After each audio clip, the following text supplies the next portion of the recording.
Welcome to Security Sales and Integration Security Speaking Podcast. I'm Scott Goldfein, Editor-in-Chief and Associate Publisher. For more than 10 years, I've had the pleasure of hosting SSI's annual Security Integrator Roundtable at the PSA Tech event to provide the market with an intimate view of current trends, challenges, and opportunities. This year's panelists were Bert Bongard, President and CEO of LVC Companies, Louis Bulgarides, President and CEO of Olivier Corporation, and Fabiola Francisco, Director of Client Success for Condor Tech Services. In addition to this podcast, be sure to read more valuable content from this session in the July issue of SSI and at securitysales.com. And now here's exclusive material not found anywhere else. Enjoy. Be sure to subscribe to SSI's YouTube channel. Hit the like button, share, and leave comments. Or subscribe to SSI's Security Speaking Podcast on Apple and Spotify. And leave us a review. Thank you.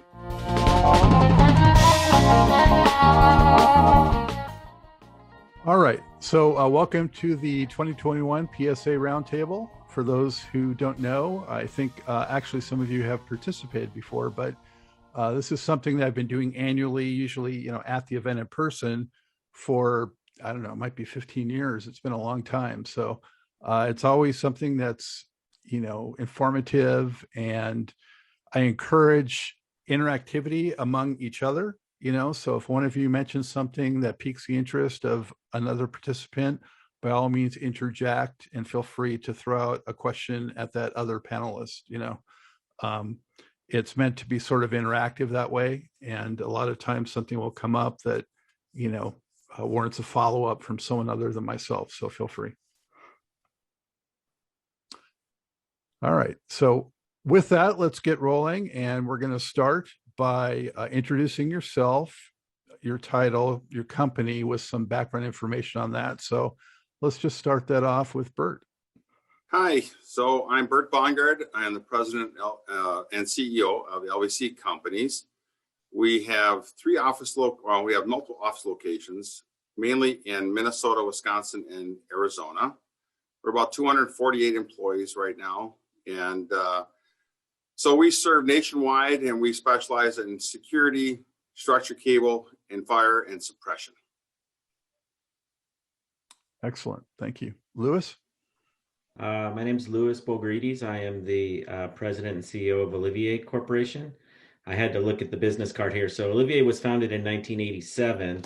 I came on board about 5 years ago. Olivier is a security systems integration company.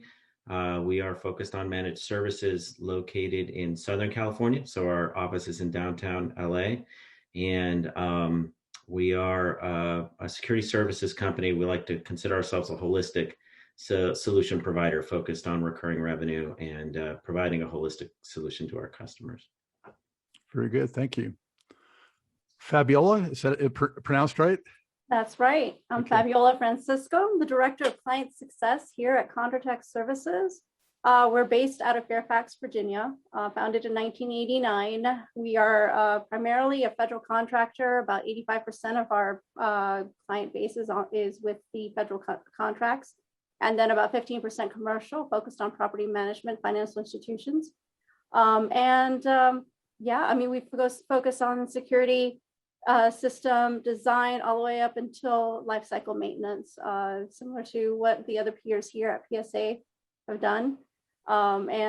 We service around the country. We've gone as far up to Alaska. My guys loved it when they went to Hawaii for a project, mainly on the government side. So yeah, thank you.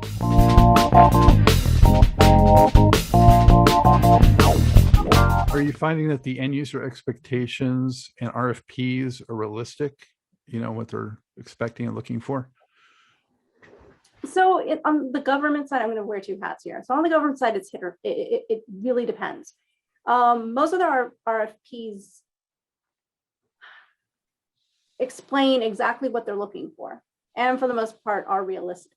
But remember, we prime a majority of these contracts, so we kind of know how to vet them. There's some out there that I've seen where they are asking for something that may not exist, but that's very far and few between. Most of the time they're being working with very great security consultants that come in and help them design all of that, all of the drawings and all of the specifications and all of the sections when they come out to go to bid, right? I would have to say that where I do see that there is some, there's a need for bridging that gap is between the security and IT when it comes to getting an authorization to operate. There's something called the RMF, Risk Management Framework by NIST, that every government agency has to follow when they're adopting almost every other government agency. DoD has their own version, right? But any government agency that's going to be placing their systems on the network has to create these security system plans, right? For information assurance. And then, mind you, this goes beyond my expertise. We have smarter people than me here in the company that can speak to this. But the base premise is ensuring that cyber risk is minimized, making sure it's documented on how they're controlling all the aspects of the system, making sure that they know exactly how it's being configured, making sure it's nice and secure so that when IT goes in and provides it patch updates, they know what site support agreements need to be updated. So I think that's where I kind of see their client's expectation, or I guess on our side would be the contracting officer's expectations, right? Versus what they're expecting budget-wise for that level of effort. In our industry, it'd be different if it was an IT specialist hiring this out. They would understand the work that's involved and how much information it takes to create this. So they're a little sticker shocked when they find out that this actually costs a significant amount. Or another one would be, we tell them in the beginning that we need this done. It's a 9-month project, right? And we're now at month 7, 8, and they still haven't engaged their IT team. And so we're now extending these contracts because that process takes easily 9 to 12 months to do if they haven't had any experience. So a real world situation that we're currently experiencing right now. And it's not one that's been unfamiliar. We've had this occur time and time again on our government contract sides. On the commercial side, that bridge between IT and federal and IT and the security industry, the security end user, is pretty good. It's there. The communications are much more open. It's a lot less, I guess, regulated in the sense of documentation wise. There's a whole process documentation that happens on the federal government side, and it might be because they handle a lot of that work. So at least in that sort of sense, we kind of like that. On the commercial side, for some of our national property management and / financial institution accounts that we have.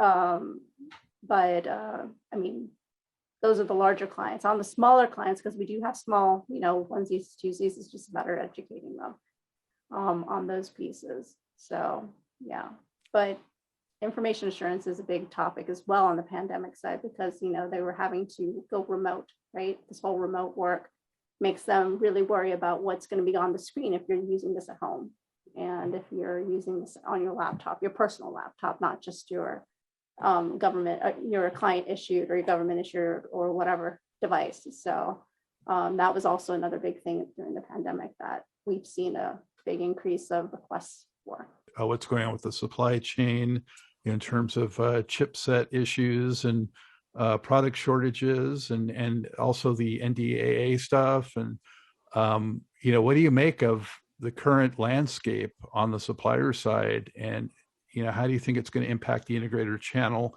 and how are you as a company prepared to manage that? So far, knock on wood, I've had no impacts from supply chain. I haven't had any drastic increases in supply costs, including wire. And I know some wire manufacturers have, obviously commodities are going up, copper's gone up. I know one wire manufacturer raised their prices by 9% already this year. Not our wire supplier, but a different one. And so, some of those costs are coming. We haven't been impacted by any of them yet. And so we are proactively communicating to our customers that if they don't get their orders in and get things processed, there may be issues and that it's coming. And really, the piece of this that I'm trying to be mindful of, and listening to my peers like Fabi and Bert, and at some point here we're going to have to raise prices. And in my executive group, our leader said, if you can't raise prices right now, you can never raise prices, right? I mean, if you can't raise prices in the middle of this huge inflationary period with costs going up and all these explanations and fuel prices going up, when are you going to do it? But a lot of our customers are under a lot of financial pressure right now. And so, I have customers coming to me asking me to cut my costs because they're under pressure still, large property management companies and folks like that. So it's kind of a delicate balance of, at some point this is all going to come through and impact us as a business. How and where do we pass those costs on to the customer? And can we pass those costs on to the customer? So I haven't had to cross that bridge yet. I know it's coming. It is a regular conversation for me and a regular topic, and something I'm monitoring closely, but I haven't had to react to it yet. We have connected brands as part of our organization, which includes AV guys and that kind of business. And some of them are saying right now that there's certain components and types of products that they can't even find, So I know they're having an issue with it, and I think we're going to feel it too.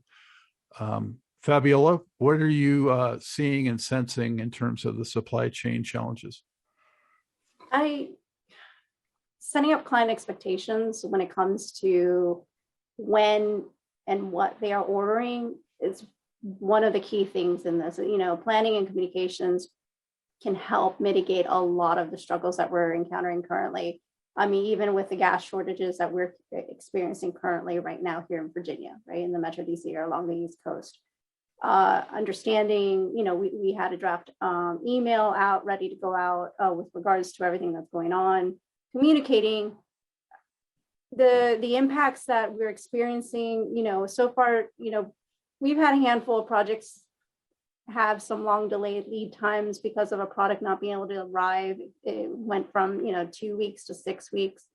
But again, communicating with our clients has been able to kind of edge those fears and worries. We had, as soon as we were alerted of the shortage, we definitely had told them, right, and said, hey, this is coming up. It may or may not impact you.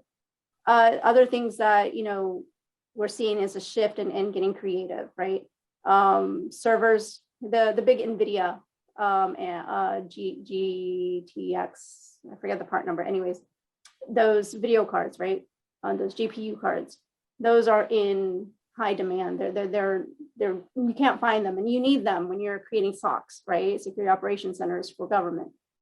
So we are, we have to find ways to work around that. Either the clients are going to virtualize their machines and use what they have in-house, or they're waiting a long time, and we are planning ahead of time and ordering that. For in April, we ordered some stuff back in December, right? Because we knew it was going to take that long to get here. Finding ways to work around the shortages. And it's very hard, especially with all of the regulations and compliances that we have to hit for our federal client base. A lot of it, boils down, it has an impact. A lot of it is having a very direct impact. Not immediately, but I know it's going to hit come September. The other thing that kind of helps, though, is maintaining those relationships with your vendors and suppliers, giving them a heads up, advance notice. Hey, I'm going to be ordering, 50, 60 cameras or 50, 60 readers. Bear that in mind. It's coming around this time frame. Plan ahead. And thankfully, we've been able to do some of that. We maintain that. The goal here is how do you, for us, it's, how can we maintain production, improve it, because there's always methods and ways to improve that productivity without burning your guys out, right? It's about providing them tools, providing them automation tools, and anything to make their life easier out in the field, and getting those projects out the door so that you can help the clients, close up that job and collect payment, right? And collect and start the warranty process, right? how do we improve that, and how do we get creative? But behind it is, again, technology, communication, planning, right? This boils down to the three basic premises for anything that we do, right? But no, I do see that some of it's going to have a pretty severe impact come late summer, early fall, only because of what we've been talking to with a lot of our vendors, and they're saying that, look, we have it currently through the end of July. Not going to name the vendor, but it's definitely impacting us fourth quarter of the year, and the last quarter of the year. And I'm like, okay, good to know. And communicating that now, because in our government, we have a long lead time for a lot of our projects. So we get to communicate that with them and saying, hey, I know you want to get this started come October, December timeframe, maybe, but note that these parts and pieces won't be able to be held for you until you place that purchase order, and then I can get it started as soon as possible.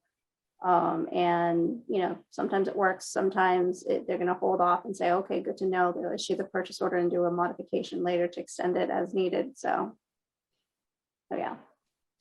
Is that also elevating the supplier wholesale prices?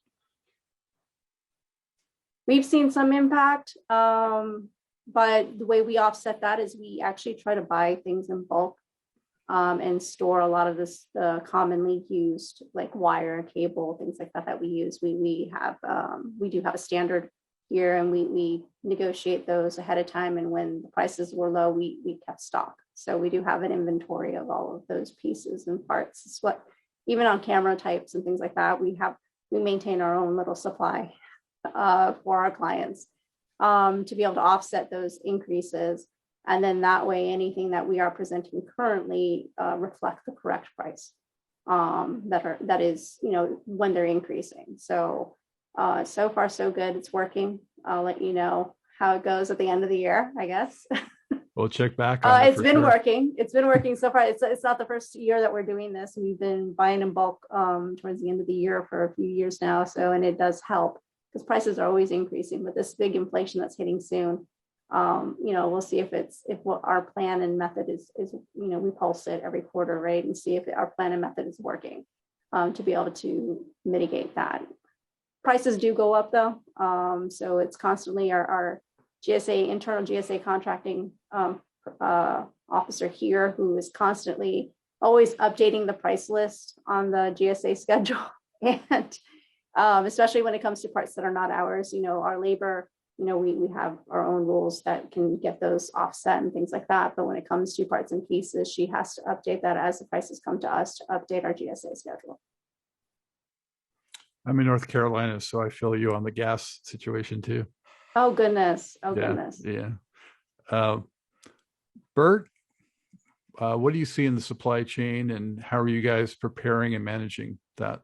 Yeah, it's horrible. So we've seen delays for months on different products, whether it's for our fire alarm division, security division, not so much for our structured cable division. But the interesting thing is pricing is going up. We have been proactive as possible, but you can only be as proactive as you're allowed. So you can kick and scream all you want, but if it's not available, it's not available. We've tried other sources. We've had people looking at other vendors and even swapping things out when we could. We started early on with adding things into our contract 2 months into the pandemic, as far as in the event of lack of product shortages, or in the event of price increases, we built things into our contracts. Easier said than done to collect, but I will tell you that what we've seen in our sprinkler division is steel costs have increased 150%. And when you're doing a lot of work, possibly for some schools, to try to get blood out of a turnip, so to speak, to ask them to come back to the table and help you with those costs, it's a real fight. So it's like Fabiola said, we've been talking with PSA and a lot of our other vendors, and what can we do? And really, it's just active and efficient communication is about the best you can do. all the vendors are going after their manufacturers and asking them to increase things. But as we know, with the pandemic, a lot of manufacturing was shut down, and the orders kept coming. So I know somebody, actually, I've got a relative that works for 3M, and there are millions of orders behind, with more coming in every day, and they can't get the workforce to actually catch up. And so that's a real problem, I think, for all of us. And it's top down, bottom up. There just isn't the workforce out there to get caught up. So I don't know what the answer is to that, but that's a real scary thing going forward right now, is how are these manufacturers ever going to catch up to the demand? And what about in terms of, what you're saying to customers and clients? How are you, keeping them subdued, if you will? Or so really, it's just communication. We've been prepping them for months that this is coming, and it's no surprise to them. It's no surprise to them. So there's quite a few projects that we've just put out a ways. You don't ever want to put a project out because you want that work. But several customers, just ask, what's the reality of doing it this quarter or for this budget year, or what types of things like that. So we are working with them constantly as far as, when do they think it's going to happen? Because obviously they don't want to budget it this year if it's not going to happen for next year, or this quarter for next quarter. So it's just communicating with them. I think people, for the most part, realize what's going on. There's not many people with their head in the sand. And we've been pretty fortunate with our customers that they're understanding that there's nothing anybody really can do. Had you ever seen anything comparable to this in your years in the industry? Absolutely not. Absolutely not. We've all heard the words in the political environment and the social environments about unprecedented, like never before, not for 100 years, all these things, and, not in our lifetime. And it's true. And you never really know what that impact is until you're living it. And boy, are we living it. All right. Let's dig into some other technology areas. We touched on AI before, and Fabiola mentioned cyber. Let's get a little feedback on cyber from Lewis. How are you dealing with that with your customers today? And do you see that increasing as a business opportunity for your company? So we started framing this up a couple of years ago. Our former owner was very active in the cyberspace, actually helped us put together a cybersecurity protocol that we use, that we share with customers around, just basic practices that we do. Chris Peckham, my COO, is on the committee that's putting together the cyber certification test that PSA has been working on with SIA. That's another step kind of as this industry evolves. But the bottom line is, in the conversation I had with my folks is, look, either the IT guys are going to move into this space or we're going to move into this space. So somebody's going to take this space.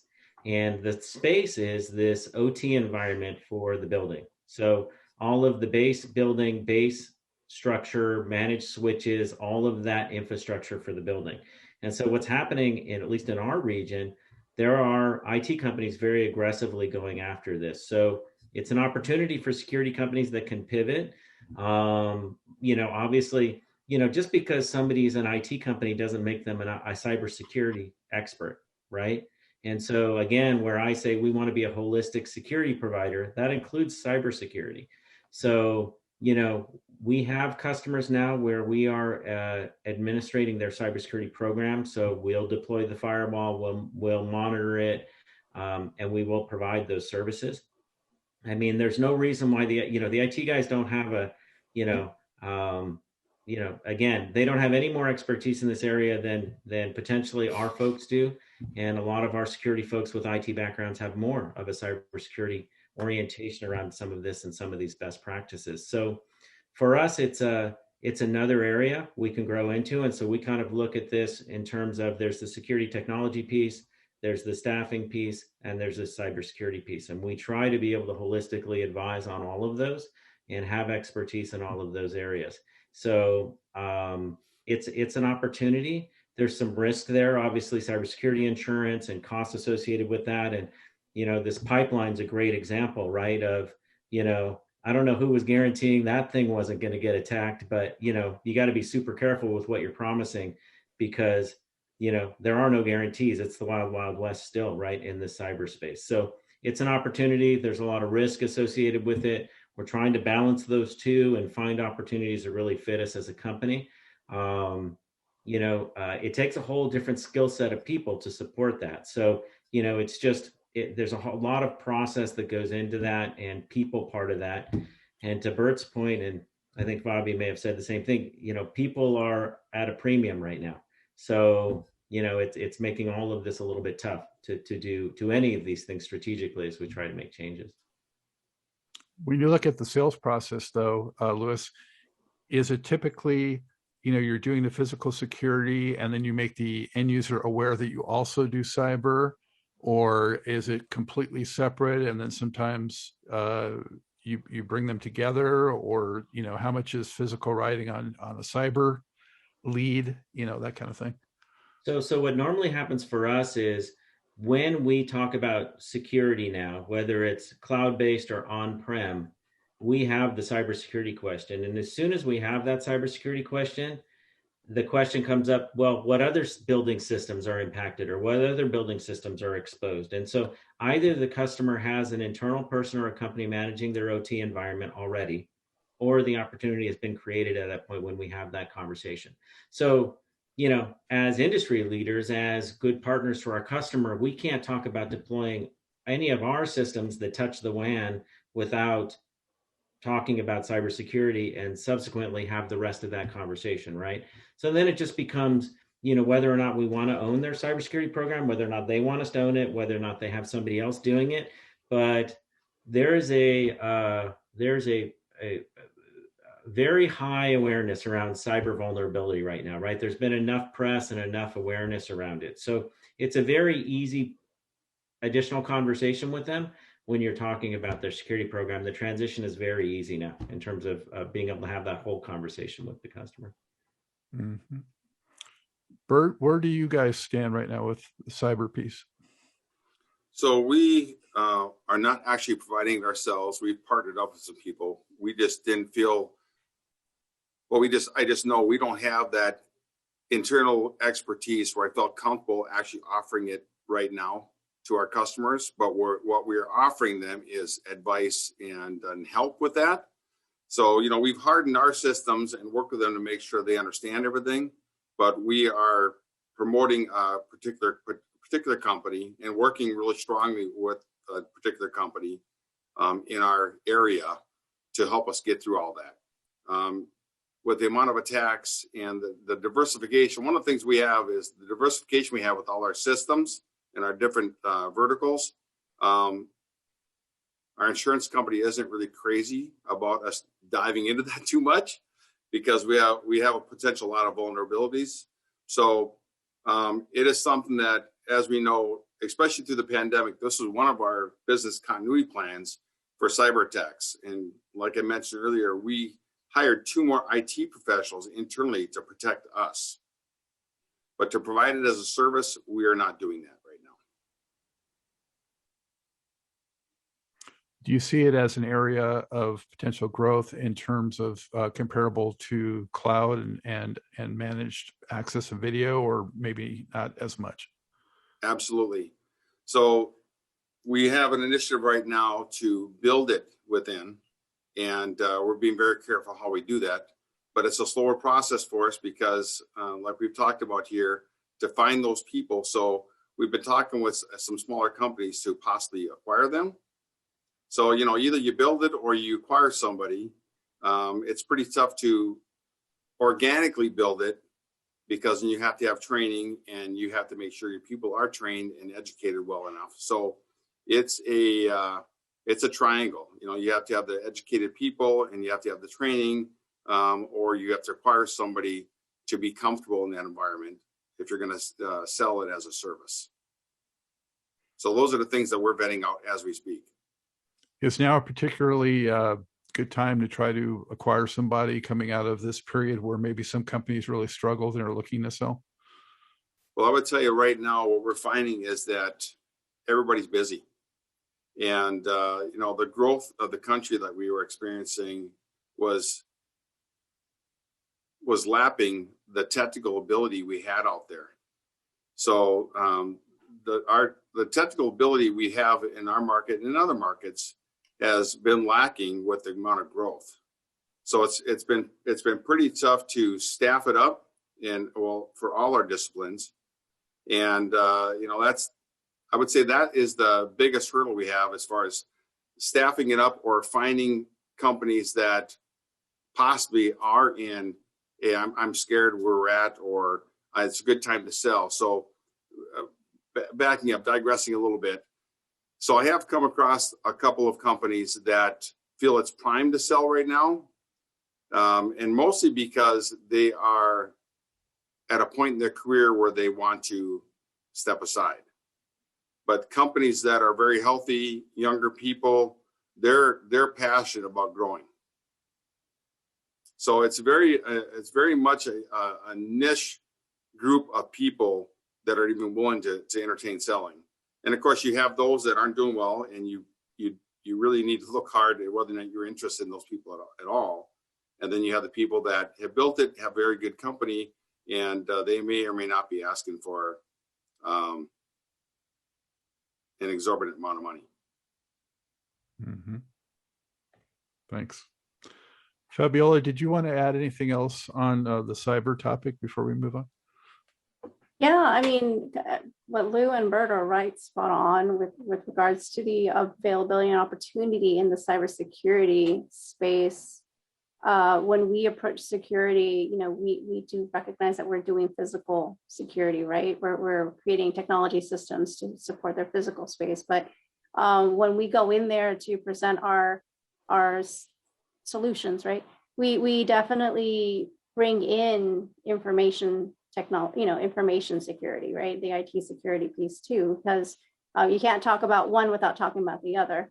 Our systems are, I don't even think I can count one that wasn't on the land last year, in the last year at all, in the last 2-3 years at all. And so we've learned to kind of stay on top of that, stay on top of the cybersecurity piece, making sure that we are engaging with their IT folks. And if they don't have that system set up and ready, or they don't know, our IA person internally will walk them through it. And that creates a value add of what we can provide to our clients. Because in the end, what we're trying to focus on is in the total security experience given by Condor Tech Services, right?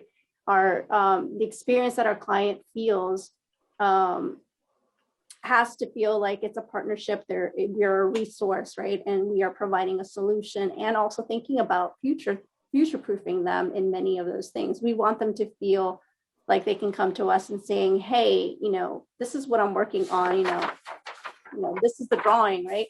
I really want to put these 10 cameras here, and then I can go in and say, well, are you thinking that 10 cameras, why do you want 10? Can I use multi-sensor cameras? Can I use analytics? What are you trying to achieve with that? Well, why are you trying to lock up all of these devices or inventory? What is it that you're trying to get to? Going back to the why they are asking for things and getting that information out there. Physical security, information security, all of that is security. So I definitely think that that's something that we as a security industry should embrace and say we need to invest in. The founder of the company is very visionary, so he's always like 5 steps ahead of what's going on anyway. So we've been investing in trainings for our staff, kind of rewinding a little bit here. So we have a lot of those staff embedded in our own that we've invested in on cybersecurity and pieces like that. We are promoting them to go after the other certifications, and we pay for their certification should they pass, and promote them accordingly. So yeah, and I don't think that it's going to go away. I don't think that it's going to be able to stay long without the industry saying we need to have a part in this, because they're just going to be blending into one, kind of like you said, it's IT is going to handle their security, or our industry. Well, I really think it's already one industry at this point. We are on the government side, at least in what I've seen, we fall under that IT umbrella. Now the question becomes, who's going to be the one that's going to be dictating those regulations? Who's going to be dictating those standards? Is it going to be IT, who they've done a great job on the information side, but we understand the physical security as well. Can they think like us? They're thinking behind a screen, and they are well deserved for being in that industry, for doing what they do. But on my end, we're thinking a lot more than just the computer systems. We're thinking about the entire situation, from what's going on outside of the building, i.e. the pipelines, right? They thought, oh, let's prevent cyber, but okay, well, why didn't you have a manual valve to, manually bypass it in case something does happen? That's where our industry is very much, what happens? Can you break the system so that you can create a better solution to fix that, and always staying one step ahead. Speaking on that one step ahead, we must stay one step ahead, but at the same time, we're only one step ahead. So you've got to be constantly trying to keep yourself moving forward when you're thinking about it. So kind of going off on a tangent here, but cybersecurity, it is part of us. There's no choice. Our industry is going to get there. It has to catch up to it. And the question now becomes, well, am I going to have a say as to how that's going to run? Because I do feel like our industry should be the one who says, how that works and how will that go onto our OT systems, operating technology systems, versus an IT, because IT protects information. We need to make sure our systems are running and operating at all times, while at the same time preventing ransomware attacks, preventing hacks, the PLCs that happened way back when, all of those hacks and attacks that have happened in the past. Sorry, I'll get off my soapbox now. Well, I would just, let me jump on that real quick too, Scott. And that's, it's funny how this has been around for quite a while, and it's a big topic, and that's one of the, it probably might be the biggest threat we have, not only in our industry, but across the globe. And the certifications are slow coming. And, again, I keep bringing up PSA, but PSA is getting ahead of that with some certification and training. And it's paramount that everybody gets on board and starts talking to the consultants, the designers, construction people, and we just cross the board that it's very important to get your people trained, because even though we're not providing it as an actual service out there to our customers, the consulting we're doing and then training our own people has been paramount. And jumping on these certifications when they come up is very, very important to our industry. In a competitive situation with another comparable provider, what would you say would be your ace in the hole as a differentiator that you would bring to fore to kind of separate you from the competition? And I'll jump in with Bert on that one. Yeah, so we've been successful because one of the things that we're able to offer and explain to our customer is that we're an ESOP company. So we're all in this together, and a lot of customers like the fact that we're ESOP because we're all owners. I mean, from me all the way down to the brand new staff member we have on staff.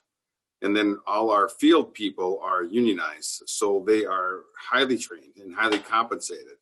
So everybody has a common goal to put forth the best product every day. And that's first and foremost when we go to market, and many of our competitors in certain spaces can't say that. And, word of mouth and just preparing a comprehensive and educated proposal from really listening and understanding what the customer needs goes a long ways. So I think it starts there, really understanding and listening to the customer, and then formulating your opinion and suggestions from there on a comprehensive proposal. And then the added value of this is who we are, that we've been in business since 1982 and we're closing in on our 40th year. All those things start differentiating what you're able to provide. And then also, leveraging your manufacturers and their reputations. Very good. Lewis, how would you respond to that question? So we, I've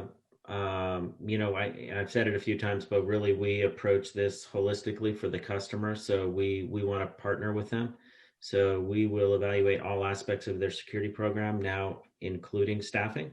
So we will look at the program as a whole, make recommendations to them as a whole on their program, and we really want to partner with them. So that is the goal as we work with our customers. So for example, we have some customers now where not only have we built their regional security operations center, but we're staffing their regional security operations center. It's a very, for us, and my background's in guarding, so it's less scary for me, because when I talk about guarding with people and they kind of go, oh my God, what are you doing? I did it for 20 years. I started out as a security guard, so I'm comfortable with it. But so what happens is you have this conversation, they go, well, can you help us with our staffing? Sure, we can help you with our staffing. So in 2021, we started Integrated Protection Group, which is our guarding side of the business. So now I have a systems business, I have this managed services business, and I have this staffing portion of the business, because we want to be able to go to that customer and have a holistic conversation with them. And they want that. There's multi-billion-dollar companies, and I won't name names, that say they do guarding and they do systems, but they don't do it well. And the guarding side of the business doesn't talk to the system side of the business. And so nobody's getting any value in the market right now. They're spending millions of dollars on staffing and millions of dollars on systems, but the two don't talk to each other, and the two aren't complementary to each other. So kind of like in the IT space, I just see this as a real opportunity. And then, I have to explain to the leaders in my company that, I just decided we just put together a business plan that's never been done successful ever in the history of our industry ever. But we are going to offer both staffing and systems successfully to the customer in a holistic manner. And so that's the goal. I'm going to do it or die trying, one or the other. So that's my perceived competitive advantage. And like I said, I'll either be successful with it or it'll kill me, one or the other. So we'll see how it goes. You can check with me next year on that one. Fair enough. Fabiola? Competitive advantage. Okay. So kind of like what I've talked about earlier in our conversations today, we focus on the client experience, and the fact that we can always improve is one of the things that we base everything off of. Focusing on, how, from the touch point of how they interact with accounting to how they interact with service, the salesperson, everyone has to realize in our team that, they are there to make the experience of getting security, in enhancing their security posture for their clients, and focusing on that experience as a whole. Partnering with the clients is another piece that we focus on, part of that experience, again, just the experience. I'm here as a resource. One of the many things I say to my clients, there's going to be times where they're coming at me and saying, hey, we're trying to solve this problem, or I bring something new and some item to their attention that they didn't realize in their industry. I need to know the client. I need to know what their pain points are. I need to know how their system operates, and how, not just their system, but how their business operates, for me to be able to provide them the security that they need, right? I'm not there for a transaction. I'm there for that relationship. And I think that brings us, that's, for the past 30 years, that's what made us successful, 30 plus years, actually, since 89, it's made us successful, focusing on that client experience, focusing with each one of them and saying, hey, let me help you plan for your next quarter. In 5 years, you're going to have to replace some of these devices. There's this new regulation coming in. Are you aware of it? We'll hold you a webinar or a lunch and learn. And when we did that, prior to pandemic, we're going to be here to be that person that they rely on, that subject matter expert for them. And we've been doing it very successfully on the federal side, and now we're bridging that over to the commercial side, right? And getting to know, this is why you don't see us in many on the commercial side. I always name two: financial and property management. Why? Because we're focusing on understanding their problem sets. We're researching, we're interacting with them. We want to be able to be there to solve their problems. And if they don't even know that they have a problem, bring it to their awareness and saying, hey, this is going to be coming up. You need to be prepared so you're not surprised. Some of them might say, kind of like what earlier you mentioned, I think, Lewis, that, the mobile device, mobile cards, right? We've already haven't been installing that since 2016, some of those devices, and kind of keeping them up to date, up to 2017, sorry about that, up to date on that, knowing that that's going to come down the line, making sure that their hardware is flashable to be able to receive that data, so that way when their time is ready, they can go in it without having the extra expense of saying, oh, I really need to do this, or my boss is saying we need to go virtual and we no more touching anything, can we activate it? And yes, the answer is yes, because we thought about this 2 years back and we made sure you have a system capability for it, or we're minimizing that cost for you because we thought about what's going to happen in the next 2-3 years when we propose something for you. So I think that's what makes us successful. That's what stands us out. And, all of us taking a part in that and being passionate for what we do for our clients. Excellent. Thank you. We're about out of time. I was going to ask one more question, if everyone's good with that. Hopefully the recording won't cut us off. Yeah. As we look at the security integration industry as a whole, let's end it with one big picture question. What do you think is one of the biggest challenges looming over the industry right now? And what might a solution look like in your eyes? Give you a moment to think about that. Oh, I can answer that. I was hoping you'd be asking the 3 wishes question, but I like this question too. Yeah. All right, well, go ahead. Okay, so one of the biggest things that I see that's happening in our industry has a lot to do with how we are attracting the farm team to be able to feed our industry with new talent, right? Currently, and this is just one of my passion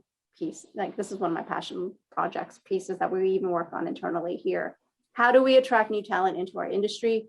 And how do we identify them, right?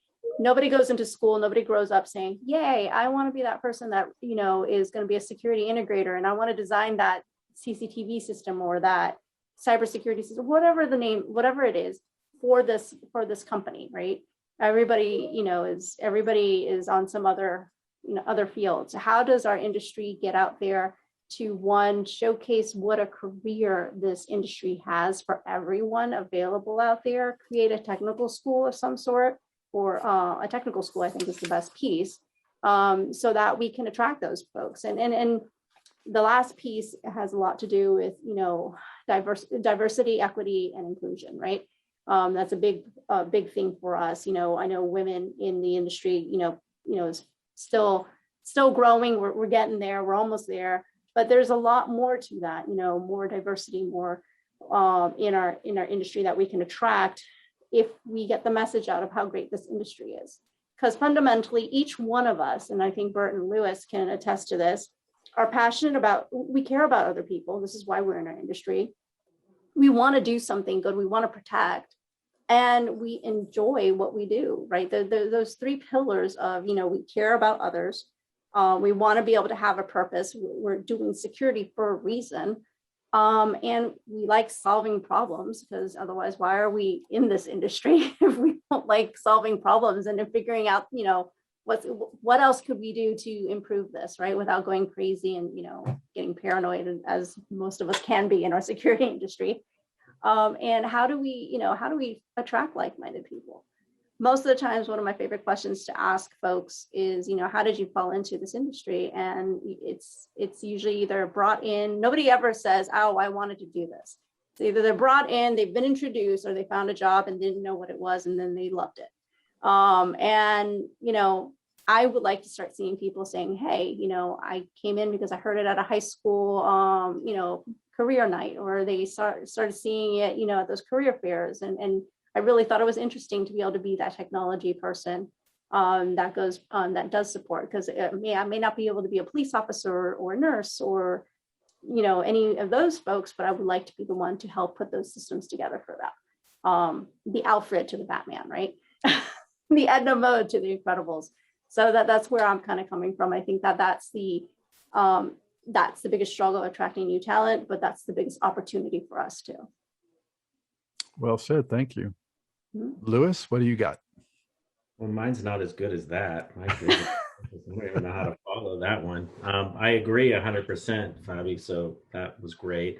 Mine is kind of more of on the other end of the industry. I think there's a tremendous threat to anyone in the integration business that's selling parts and pieces right now. Manufacturers are going direct more and more. I have one manufacturer that's gone direct to my customers multiple times, and they say to me, well, I'm just going to the customer, and then once I get them interested, I'm going to bring an integrator in. And I'm like, no, that's my customer. That's not how this works. And so, as that continues to evolve, then what I believe we as an industry have to be focused on again is service, is what we're providing. We're not parts and pieces companies, we're security services companies. We're offering services. We want to be that trusted advisor to the customer, so that even if they could go direct to the manufacturer, they wouldn't go direct to the manufacturer because they trust us and we're their trusted advisor. So there's that one piece of it. And then there's the other part of this where there's a certain amount of that we're not going to be able to stop. So we better build our recurring revenue bases in and other service offerings in, because if we think we're going to make a living on this race to zero on the parts to pieces, we're wrong, right? So it's happening. Somebody just, I always hear this description of, if you put a frog in water and you turn the heat up, the frog doesn't know it's, getting cooked until the water gets hot enough. I feel like that's what's going on right now. This industry is changing. They're changing how they do business.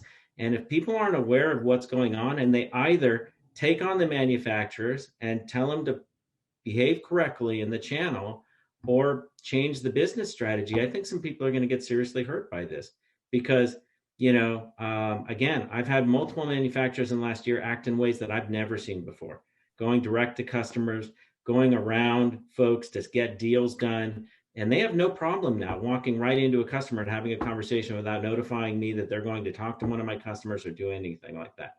And that, for me, that's new. The amount of that that's going on now is new. And I think it creates a real threat for folks that don't have a real service model associated with this process.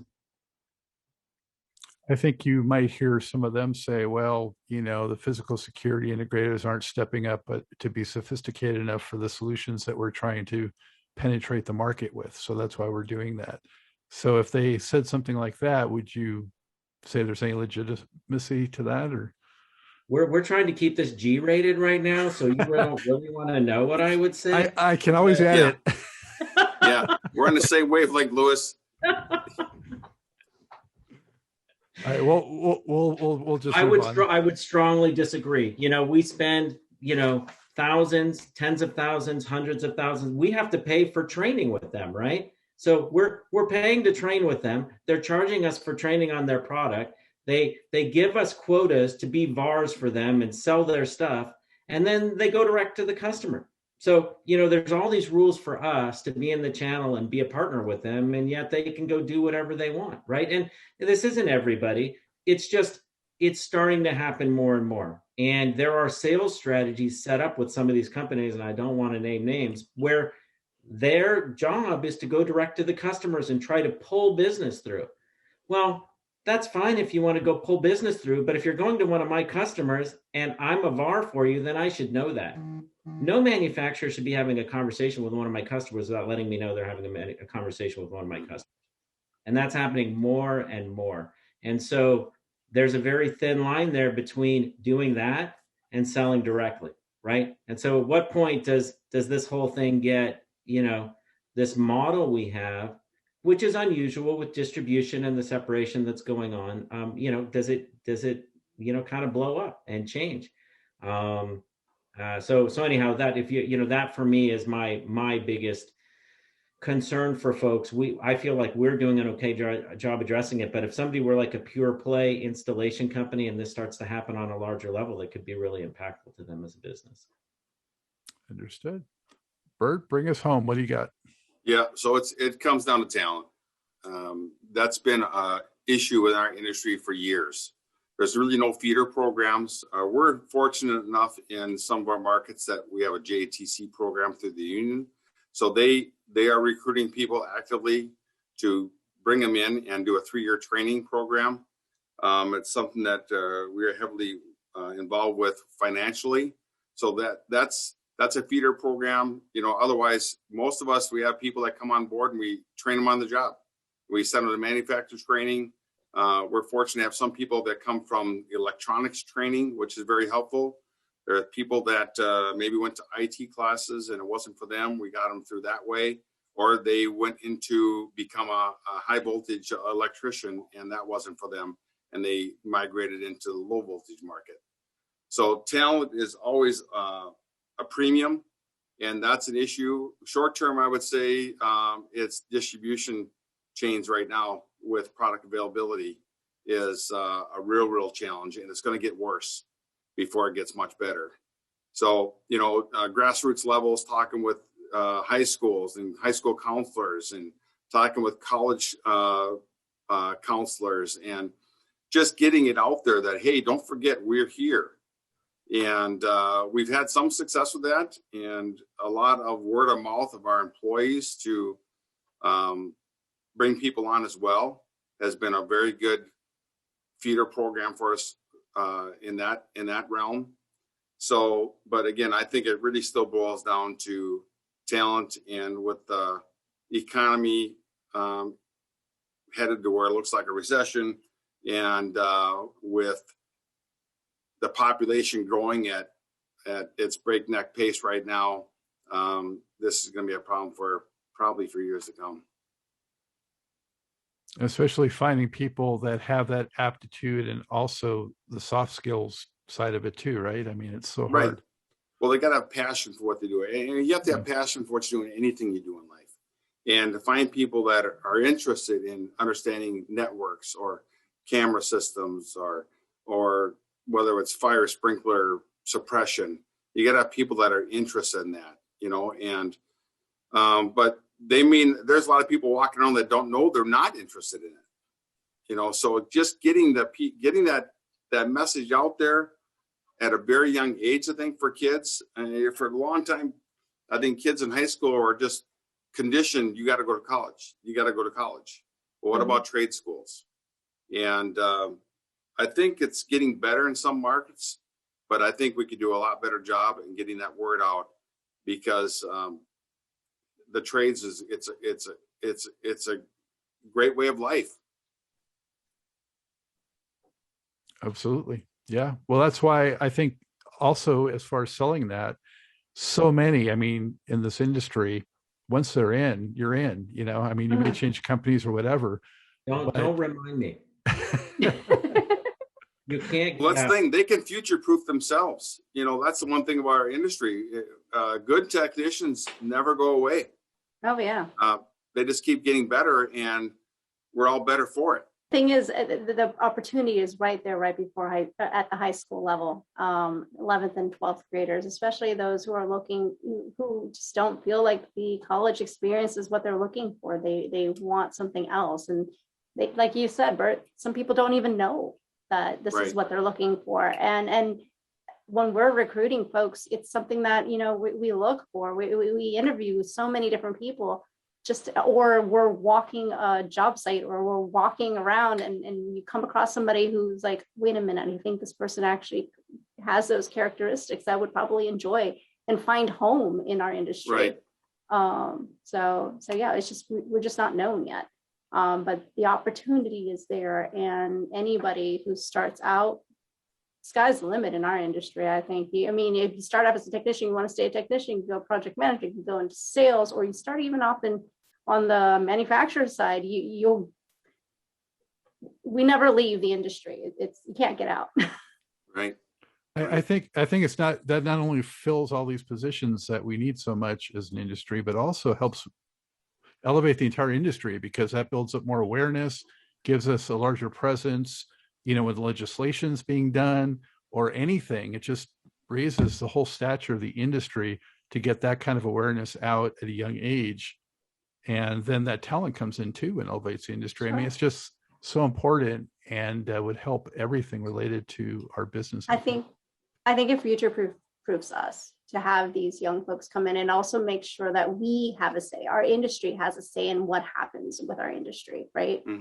SIA is doing a tremendous job, for example, and I know ASIS does its job too. But we need to keep feeding our industry and keep growing it, so that way we can maintain our industry to be the security industry and not some subset of name that other industry and put us under that umbrella, because we're unique. And granted, I'm biased, but we have pieces of electronics, we have pieces of IT, we have pieces of construction and lot, because think about it, we're working in new build outs and trying to figure out what lock sets are going in. There's so many pieces that get involved that only we can do it, right? Well, and it's evolved. It was 10 years ago, 15 years ago, it was coax cable and whatever, right? And now it's heavy IT infrastructure. There are very attractive components of this, and it's there's a cybersecurity component now, right, as well. So there's this opportunity, and the scope of what we do is so much bigger. Oh.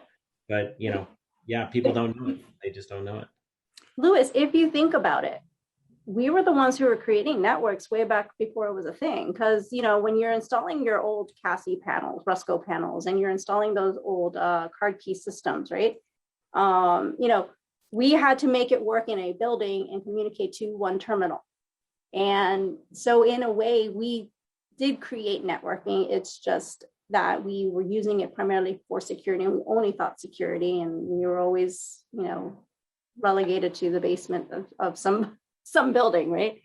But we created all of that. We created networks for our cameras and things like that. Some of us got creative and used the copper for other dial-up modems, right? That you would hear binging and bonging out of the panels, right, as they dial out in the exactly. So, exactly. 100%. I don't want to waste or take up any more of your time. I much appreciate it. It was. I think you should ask number 12 real quick. We'll answer it fast, but we all practiced it. So you got to give us Grant, 3 wishes. 3 wishes. All right. Hey, let's do it if you want to add it. Endless available supply and efficient communication. Those are my 3. Louis? Or do you want me to go? I got my first 2. I can't read my writing. Go ahead. I need to read my 3rd one. Hang on. Wait. Okay. I actually polled my staff, and they wanted more detailed spec sheets. They wanted an enhanced platform which automates the purchasing experience, like tracking numbers and estimated delivery. This is literally what my staff told me. And a robust product search tool. And then, of course, lower prices. Good. Yeah. Lower prices. I had no price increases and no delays. Well, the other one was not going direct, right? Yes, there you go. There you don't go. There you go. Thank you very much. And don't go direct. Thank you very much. Yeah. All right. Excellent. Hey, everybody. Thank you so much for doing this. It was a lot of fun. I hope you enjoyed it as much as I did.